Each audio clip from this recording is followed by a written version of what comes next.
जाए तो थोड़ा इसमें आज का पेपर 10% थोड़ा कठिन है। देखिएगा इसमें इसके आंसर की पहला क्वेश्चन है, इसके आंसर इसकी पीडीएफ भी आपको डिस्क्रिप्शन में इसका लिंक दे देंगे, वहाँ से आप इसकी पीडीएफ भी डाउनलोड कर सकते हो। पहला क्वेश्चन है, कक्षा स्तर कार्यक्रम द्वारा श्रवण कौशल विकसित करने में कौन सी गतिविधि सर्वाधिक उपयोगी है, यानी कि आपको बालकों में श्रवण कौशल विकसित करना है। तो इसलिए आकाशवाणी कार्यक्रम, दूरदर्शन कार्यक्रम, सामूहिक व्रत बाल सभा कार्यक्रम या इनमें से सभी है। यानी कि यहाँ से ये पूछ रखा है कि सर्वाधिक उपयोगी अगर माना जाए तो सामूहिक व्रत बाल सभा कार्यक्रम, क्योंकि यहाँ पर सर्वाधिक उपयोगी पूछ रखा है, सीधा उपयोगी नहीं पूछ रखा है, तो इसका हो जाएगा सामूहिक बाल सभा कार्यक्रम। सामूहिक बाल सभा कार्यक्रम मेरे अनुसार ये क्वेश्चन ये होगा, सामूहिक व्रत बाल सभा कार्यक्रम। वैसे तो आकाशवाणी कार्यक्रम द्वारा बढ़ाया जा सकता है, दूरदर्शन कार्यक्रम द्वारा। अगर यहाँ पर सर्वाधिक उपयोगी पूछा है तो सामूहिक व्रत बाल सभा कार्यक्रम द्वारा। 32 नंबर है, निम्नलिखित में से सर्वाधिक प्रभावी सहायक शिक्षण सामग्री है। सर्वाधिक प्रभावी शिक्षण सामग्री यानी कि प्रभाव किसका सर्वाधिक रहेगा।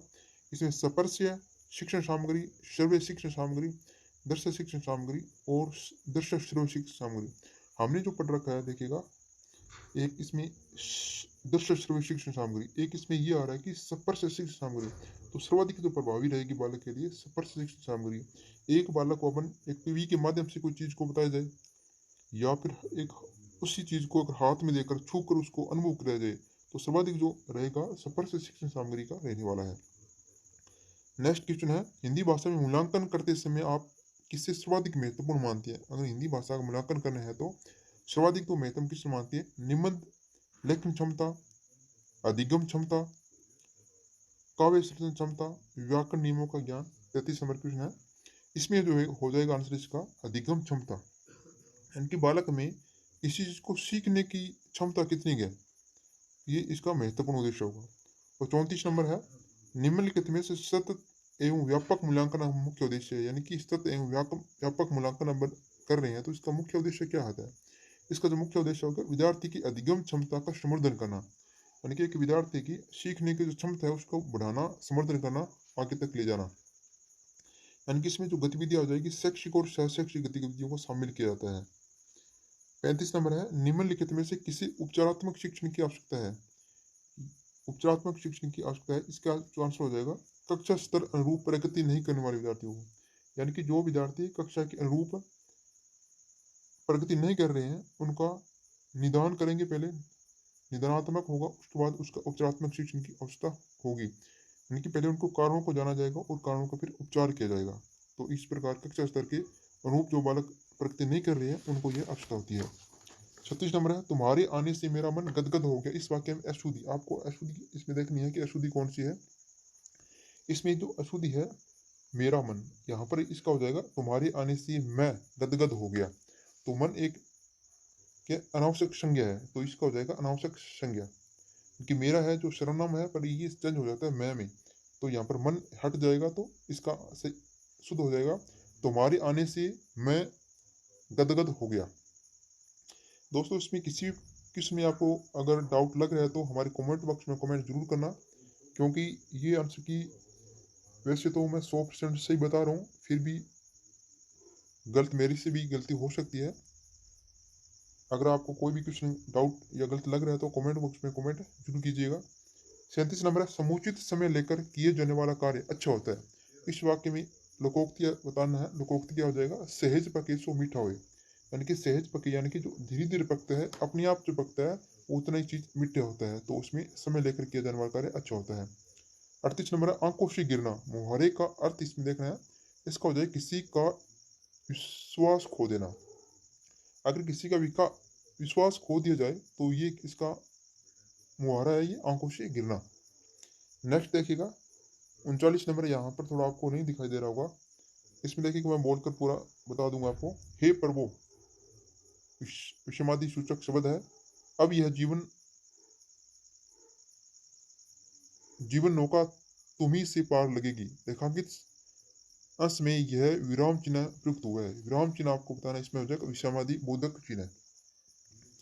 40 नंबर है, पूत सिखावे पालने मरण बढ़ाई माए।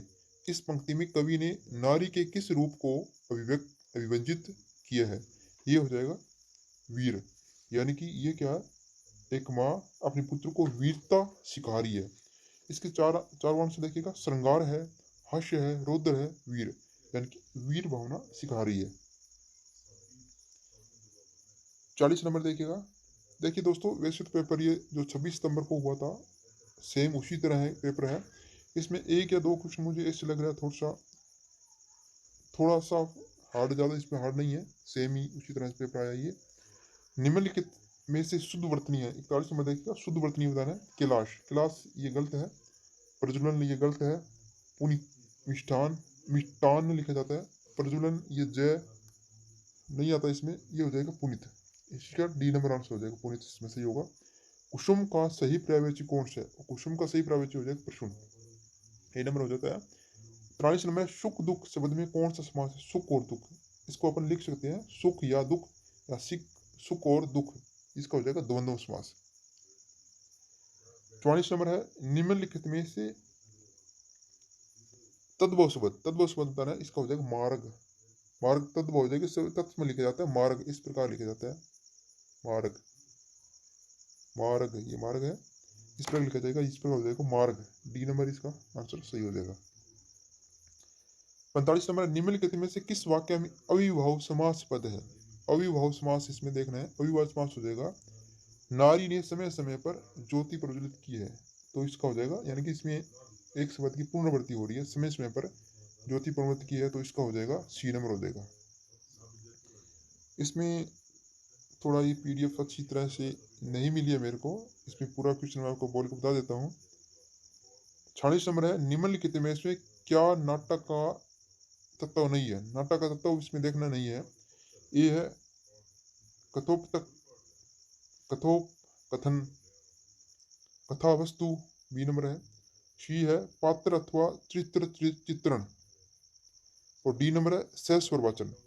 यानी कि नाटक अगर कर रहे हैं तो इसमें सहस्वर वाचन नहीं होते, तो इसका आंसर हो जाएगा, नहीं पूछा है तो सहस्वर वाचन इसमें नहीं होगा।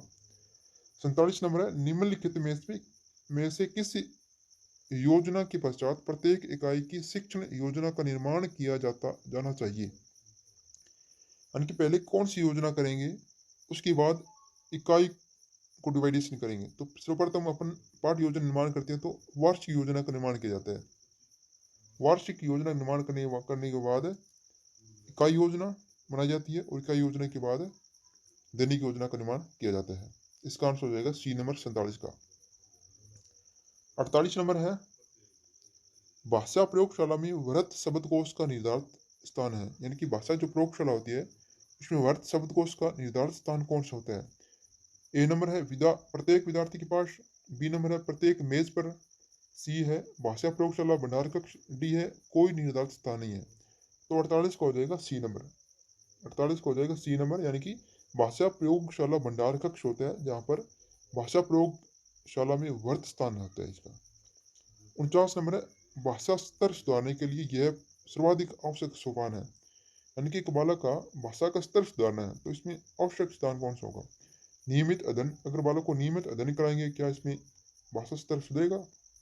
विस्तृत समय चक्र का निदान, विद्यार्थी एवं अध्यापक द्वारा पुस्तकालय का उपयोग, अगर विद्यार्थी और अध्यापक पुस्तकालय का उपयोग करेगा तो इससे भाषा स्तर सुधरेगा। डी नंबर है विद्यार्थी का सामूहिक परीक्षण, यानी कि समय समय पर एक बालक का परीक्षण करते जाएंगे तो इससे भाषा स्तर सुधर सकता है, निश्चित है।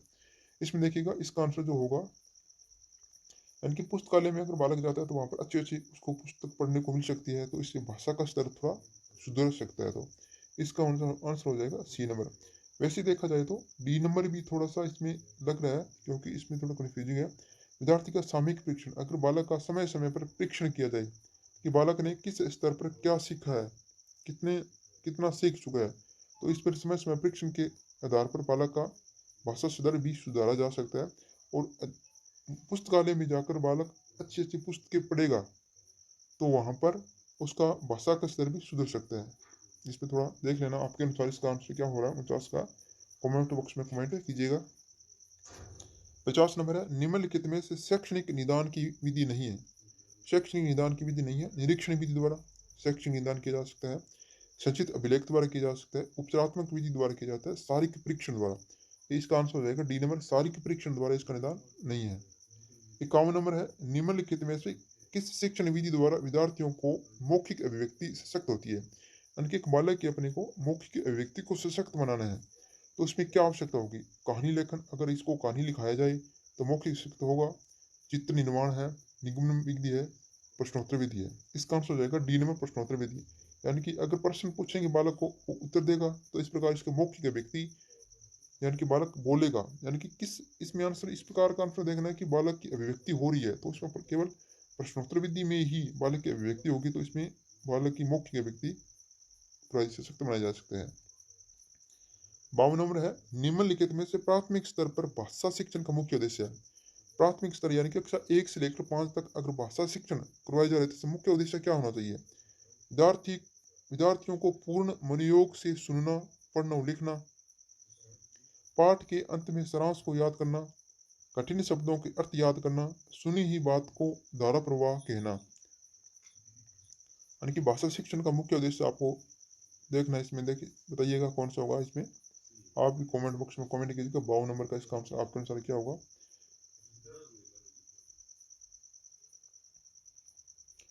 52 नंबर देखिए, इसका आंसर हो जाएगा विद्यार्थियों को पूर्ण मनोयोग से सुनना, पढ़ना और लिखना सिखाना। इसका हो जाएगा ए नंबर।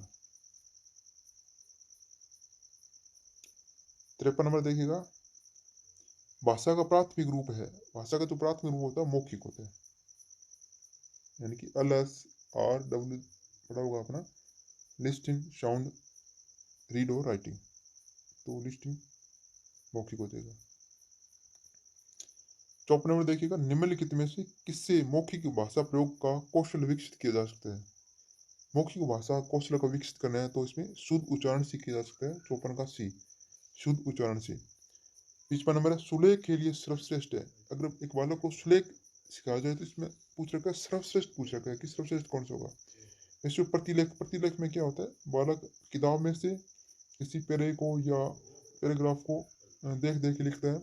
अनुलेख में यानी कि अध्यापक लिखता जाता है और पीछे पीछे लिखता है।